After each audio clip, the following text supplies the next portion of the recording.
I booked a weekend stay at a small Airbnb cabin in rural Pennsylvania. It was April 2023, and I needed a break from the city. Just me, a stack of books, and no Wi-Fi. The listing looked perfect. Wood-paneled walls, fireplace, one-bedroom loft, super cozy. The host, a guy named Trevor, messaged me a few times before check-in. Nothing weird, just said the lockbox might be a little sticky. Told me to text if I had trouble. When I got there, everything matched the photos. Except for one thing. There was a door. In the hallway between the kitchen and the bathroom. A heavy gray door, no handle. Just a latch, like the kind you'd see on an old basement. And it definitely wasn't in the listing photos. I figured maybe it was just for storage, maybe electrical panels or cleaning supplies. But what got me was, it hummed. A low buzzing sound came from behind it. Constant, faint, like something running inside. I tried not to think about it too much. It was late. I just wanted to relax.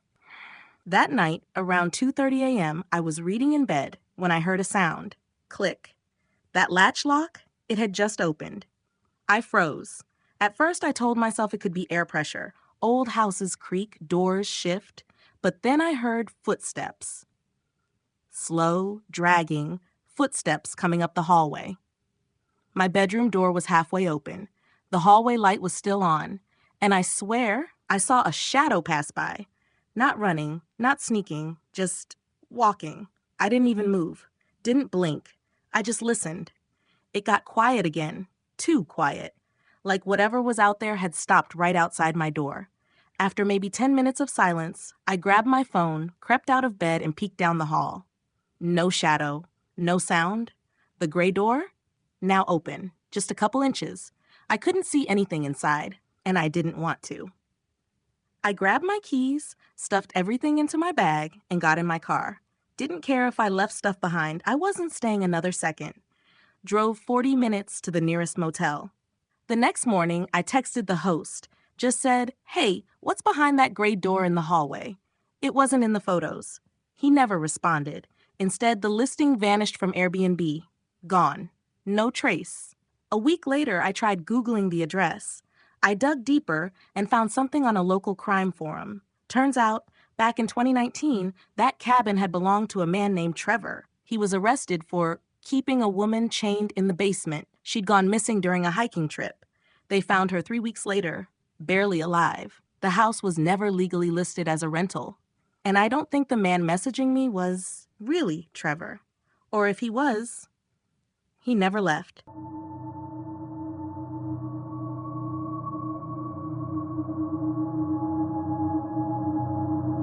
Back in 2022, I booked a month-long Airbnb in Colorado Springs for a contract job. I wanted a quiet place, not a hotel. Something with a kitchen, a backyard, a real home. The house was perfect. 3 bedrooms, clean, suburban. Security cameras on both doors. The host, a woman named Angela, messaged me just once before check-in. She said, "Everything's ready. Don't worry if you hear creaks, old bones in the walls, haha." I figured she meant pipes or foundation shifting.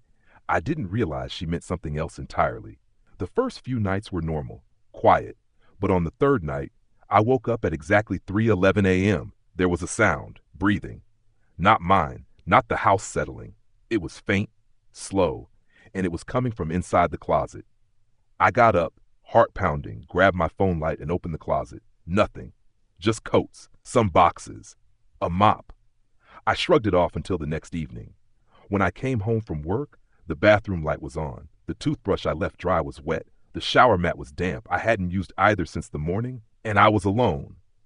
I started locking my bedroom door at night, and still I'd hear noises, creaks in the walls, a faint tapping, and once, just once, I heard it clearly. Tack, tack, tack.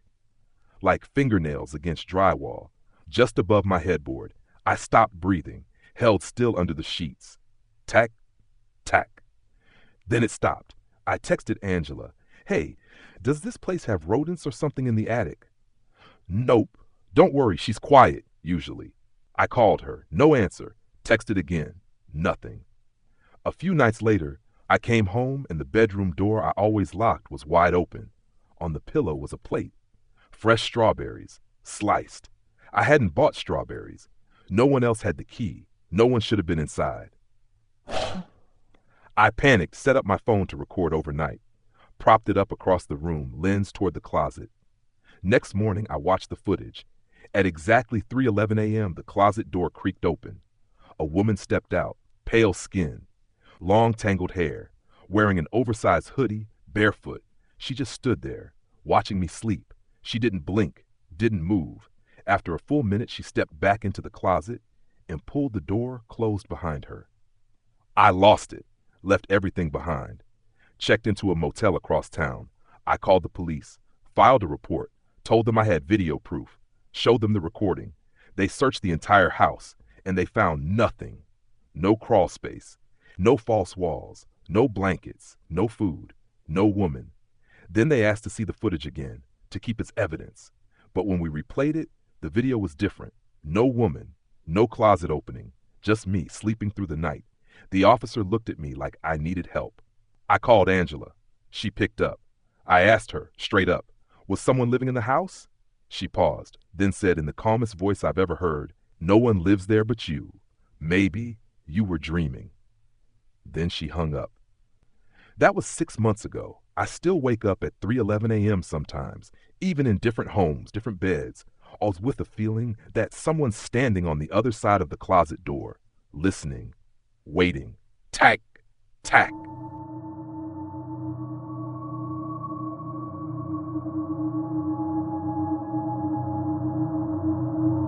My girlfriend and I booked a quiet beach house Airbnb last summer in Northern California.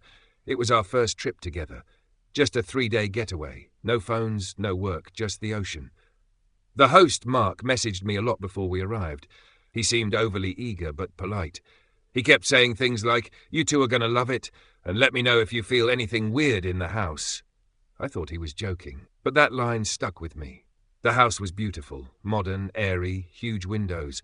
But Mark didn't just give us the key and go. He lingered. He gave us a long tour, showed us how to use the kitchen lights, the record player, the back patio lock, things we'd never asked about. Then he said, "I've been alone here a long time. It's nice to have people again." I laughed, not sure what to say. He looked at me like he was waiting for something. Then he gave me a key. Not the house key. We all a brass one. Said it was for the cabinet in the hallway. I asked what was inside, and he just said, "You'll know when you need it." And then he left. That night, my girlfriend heard a noise. It sounded like someone walking on gravel, right outside the bedroom window. I checked. Nothing. Second night, the back door was wide open at 3:11 a.m. We had both locked it. The third night, we heard music playing. A warped, scratchy record spinning downstairs, one neither of us had touched. When I went to turn it off, I noticed something. The cabinet in the hallway, the one with the weird key, it was open. I had never unlocked it. Inside was a stack of old yellowed Polaroids. Each one was a photo of a couple, smiling, laughing, standing in front of the same fireplace we were using. And every single couple looked nervous, forced, like they were trying to act normal. Then I flipped the last photo over. It had a note written in shaky marker. "Don't let him in again." I woke my girlfriend up and told her we were leaving. Now. When we packed up and opened the door, there he was. Mark, standing in the driveway, smiling. I left something inside. I need to grab it. I said, "We're checking out early." He didn't move, didn't even blink. We locked the door and climbed out the back window instead. Later that night, I checked the Airbnb listing again. It was still live. The last review was from 8 months ago. All 5 stars. Every one of them said the same thing. Mark is very welcoming, almost too welcoming.